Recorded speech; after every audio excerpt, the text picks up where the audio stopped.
पाण्याच्या पावलाला श्वास फुटू दे.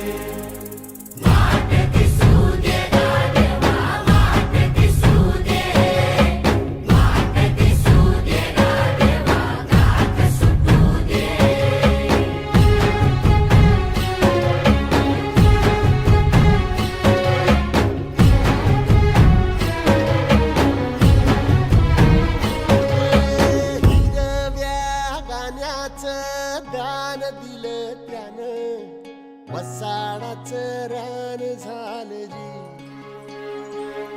अर मातीच्या पोटात अस्मानाचं बळ, माऊलीची लाज राखजी. या विनमिन त्या दिव्याला तू